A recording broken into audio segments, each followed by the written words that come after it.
Voilà un exemple de partenariat. Maintenant, aujourd'hui, c'est facile de faire la charité. Et donc, le pouvoir d'être admiré.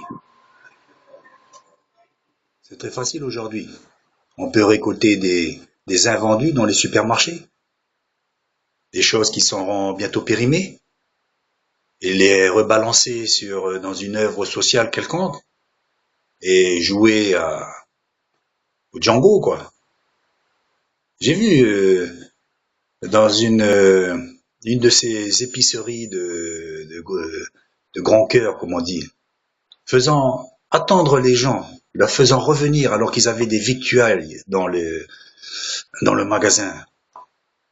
Ils étaient ravitaillés par des camions revenant d'une grande enseigne que je ne nommerai pas. Ils étaient ravitaillés régulièrement. Et ils avaient des stocks de marchandises qu'ils avaient négociés avec cette grande surface. Et pourtant, ils s'amusaient à faire revenir les gens. Revenez, il manque un papier. Revenez, c'est pas le jour. Alors que les gens étaient dans le besoin. Les gens avaient besoin de manger. La nourriture, c'est rien du tout.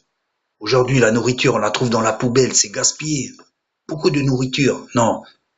Ils trouvaient le moyen, avec ces familles en détresse, de les faire revenir. Comme pour jouir de leur puissance. Comme pour faire comprendre une quelconque supériorité. Non. Nous sommes des serviteurs inutiles, mais pourtant, nous devons être des serviteurs alertes. Nous devons être des serviteurs qui agissent maintenant. Nous ne devons jamais dire demain, demain. Attends, repasse. Le bon samaritain a aidé la personne à l'instant même. Il n'y a pas de demain. Ne te détourne pas de ton prochain. Ton prochain, c'est pas seulement ton frère. C'est ton prochain. Vous savez, l'Église catholique, là, qui dit en dehors de l'Église catholique, il n'y a pas de salut. Eh ben, c'est faux, lisez la Bible. Lisez la Bible. Il n'y a de salut en aucun autre que Jésus-Christ. En aucun autre. Pas dans une religion, pas la foi la catholique. La foi en Jésus-Christ. Regardez tout ce qu'ils ont fait avant, les catholiques. Ils ont fait les aumônes et tout ça. On dirait que c'est un moyen justement d'accaparer les esprits. Regardez un peu ce qui se passe. Prenez n'importe quelle fausse religion, n'importe quel secte. Il suffit qu'ils fassent de l'aumône, qu'ils aident les gens. Les gens auront tendance à croire ces choses-là. Est-ce pour autant qu'ils ont dit la vérité? Non. Mais ce qui embête les catholiques, c'est qu'ils n'ont plus le monopole de l'aumône. Ils n'ont plus ce monopole. Parce que faire l'aumône, en même temps, c'est une puissance pour accaparer les esprits. C'est une puissance. Vous aurez fait tout ce que vous avez à faire. Quand vous aurez donné toute l'aumône que vous avez pu avoir ou que vous avez pu récolter, dites-vous une seule chose. Je suis un serviteur inutile. Ce qui peut accaparer les gens, leur faire dire, ouais, mais vous savez, ils nous aident, ils nous aident. Mais là, nous avons le Secours populaire français, nous avons la Soupe populaire, nous avons l'Armée du Salut, nous avons le Resto du Cœur. Vous voyez? Nous avons l'assistance sociale. Maintenant, il y a beaucoup d'aides à droite à gauche.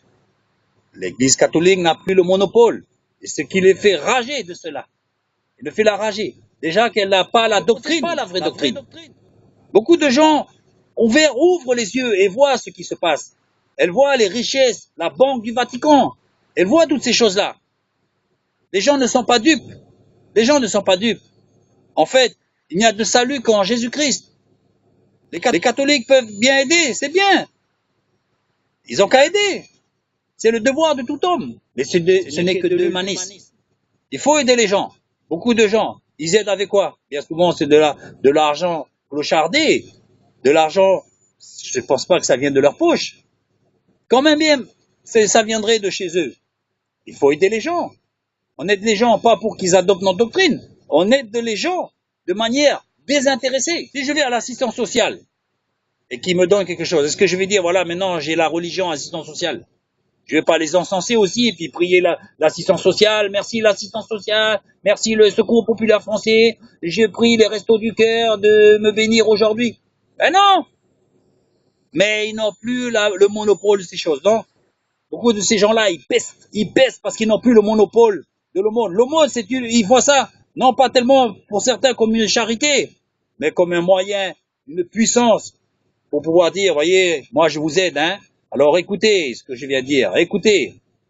Le problème, c'est que ce que vous dites est faux. Vous dites que la Vierge Marie est co-médiatrice avec Christ, ce qui est faux. Dans la Bible, il n'est nullement mention de ça. Il est dit simplement qu'il y a un seul médiateur entre Dieu et les hommes.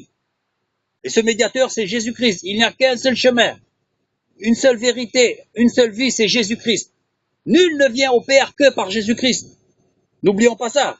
Non pas par une religion. Les premières églises, qu'est-ce que c'était? C'était dans les maisons. Aujourd'hui, revenons dans les maisons. Vous pouvez faire une église. La première église, c'est votre foyer. Allez de temps en temps à l'église. Dieu vous montrera à l'église. Mais si une église ne prêche pas que Jésus-Christ est le Sauveur et que c'est lui qui peut nous délivrer de nos péchés, fuyez de ces gens-là. Ce n'est pas Marie et les saints qui vous sauveront. Ce n'est pas vrai. Prier les saints, c'est comme faire du spiritisme, comme prier des morts. C'est interdit dans la Bible. En voulant faire le bien, en voulant prier les saints. Mais en fait, qu'est-ce que vous faites? Vous priez les morts. Vous priez les morts. Vous faites tout ce qui est contraire à la doctrine biblique. Quand vous appelez le pape ou les autres pères, le Seigneur a bien dit, n'appelez personne sur la terre votre père quand vous avez un seul père. C'est Dieu dans le ciel. Tout cela est une fausse doctrine. Fuyez de ces gens-là, fuyez. Allez où? Allez chez vous. Enfermez-vous dans votre chambre et priez. Priez. Repentez-vous. Lisez la Bible. Priez beaucoup. Le monde arrive avec ses sombres nuages qui va tout engloutir. Tout cela est prédit. Ne vous inquiétez pas. La première église, c'est chez vous. Essayez de convertir votre femme et vos enfants. Priez. Car de sombres jours arrivent. Des sombres jours où ils voudront vous mettre des choses dans votre chair pour pouvoir vous suivre partout. Priez, priez beaucoup. Priez, lisez la Bible et n'appartenez à aucune religion. Appartenez, donnez votre cœur à Jésus-Christ. Ouvrez votre cœur et laissez l'Esprit, laissez Jésus rentrer dans votre cœur. À ce moment-là, il écrira votre nom dans le livre de vie. Ce qui compte, qu'est-ce que c'est?